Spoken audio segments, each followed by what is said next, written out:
तो ये तस्वीर हम आपको दिखा रहे हैं मनी माजरा से, जहां पर मुख्यमंत्री मनोहर लाल भी पहुंचे हुए हैं और भारतीय जनता पार्टी के तमाम नेता भी पहुंचे हुए हैं। तो बीजेपी सांसद रतन लाल कटारिया के निधन के बाद पार्टी को बहुत बड़ी क्षति हुई है और ये अंतिम विदाई की ये तस्वीर हम आपको दिखा रहे हैं। तो मनी माजरा से ये तस्वीरें लाइव हम आप तक सबसे पहले पहुँचा रहे हैं और स्वाभाविक है कि भारतीय जनता पार्टी को बहुत बड़ी क्षति हुई है और इस क्षति की कोई भरपाई नहीं हो सकती। तो मुख्यमंत्री मनोहर लाल भी पहुंचे हुए हैं और तमाम सांसद भी और भारतीय जनता पार्टी के तमाम नेता कार्यकर्ता और रतन लाल कटारिया के समर्थक, उनको चाहने वाले लोग, तमाम लोगों की मौजूदगी है। सभी अंतिम दर्शन कर रहे हैं क्योंकि आपको बता दें कि पार्टी ने उनको कई अहम पदों पर समय समय पर बड़ी जिम्मेदारी दी है और उन्होंने बखूबी उन जिम्मेदारियों को ईमानदारी के साथ निभाया।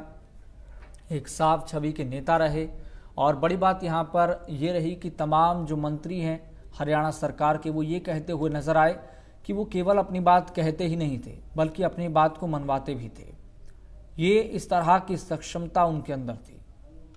और बड़ी बात यहाँ पर यह भी रही कि हरियाणा में भारतीय जनता पार्टी को मजबूत करने का जो काम है वो रतन लाल कटारिया ने भी किया। उनकी एक बड़ी भूमिका रही क्योंकि पार्टी ने उनको समय समय पर एक बड़ी जिम्मेदारी रही और हरियाणा की राजनीति को और यहाँ तक कि भौगोलिक तौर पर भी बहुत अच्छे तरीके से रतन लाल कटारिया जानते थे, समझते थे।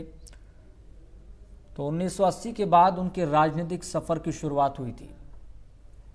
गरीब परिवार में पले बड़े और वहीं से एक बड़ा ख्वाब लेकर, बड़े सपने लेकर आगे बढ़ते रहे और पार्टी ने उनको समय समय पर बड़ी जिम्मेदारियां भी दी रही।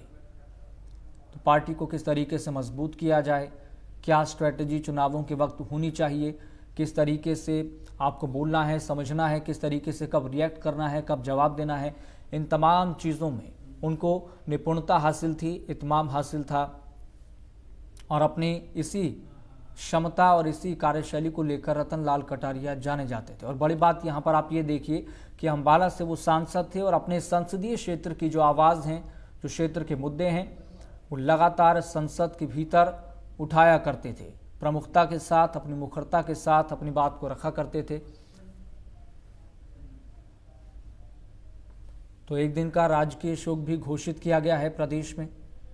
स्वाभाविक है कि ये जो क्षति है केवल राजनीतिक तौर पर ही नहीं बल्कि जो उनसे व्यक्तिगत तौर पर जो उनके लोगों के संबंध थे वो भी बहुत विशाल थे, बहुत विकराल थे। तो ये तस्वीर आप देखिए, हरियाणा के गृह मंत्री अनिल विज भी पहुंचे हुए हैं। तमाम कैबिनेट मंत्री उनके मनी माजरा के उस आवास पर पहुंचे हुए थे। तस्वीरें भी हमने आपको अब से कुछ देर पहले दिखाई थी। तो बीजेपी सांसद रतन लाल कटारिया को अंतिम विदाई दी जा रही है। पार्टी के बड़े नेता रहे हरियाणा में, यहाँ तक कि मोदी सरकार के पहले वाले कार्यकाल में भी उनको एक बड़ी जिम्मेदारी मिली, केंद्रीय राज्य मंत्री वो रहे।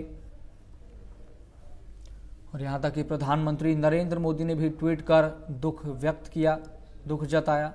ये तस्वीर आप देखिए, केंद्रीय जल शक्ति मंत्री गजेंद्र शेखावत की तस्वीरें। और बड़ी बात यहां पर यह है कि जो हरियाणा की राजनीति से राजनेता, सियासतदान ताल्लुक रखते हैं, केवल वो ही यहां पर मौजूद नहीं बल्कि दूसरे राज्यों से भी कई नेता पहुंचे हुए हैं। क्योंकि जो उनका कद था, जो उनकी कार्यशैली थी, जो राजनीतिक तौर पर जो उनको निपुणता हासिल थी, उसके सभी कायल थे। यहां तक कि हरियाणा भारतीय जनता पार्टी के प्रदेश अध्यक्ष ने MH1 न्यूज से बातचीत करते हुए या फिर कहें इसके साथ साथ उन्होंने बाकायदा ट्वीट भी किया। उन्होंने ये कहा कि हंसते हंसते रतन लाल कटारिया रुला गए। क्योंकि जहां पर भी जिस भी माहौल में अगर बोरियत हल्की सी भी महसूस होने लगती थी, रतन लाल कटारिया अपनी बातों से नेताओं को, लोगों को हंसा दिया करते थे।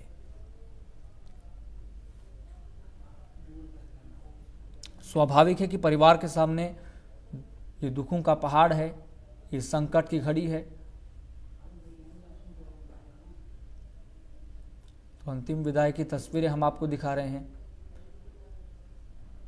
तो गरीबी में पले बड़े, लेकिन अपने ऊंचे ख्वाब और बड़े सपनों के साथ लगातार आगे बढ़ते रहे, संघर्ष भी किया।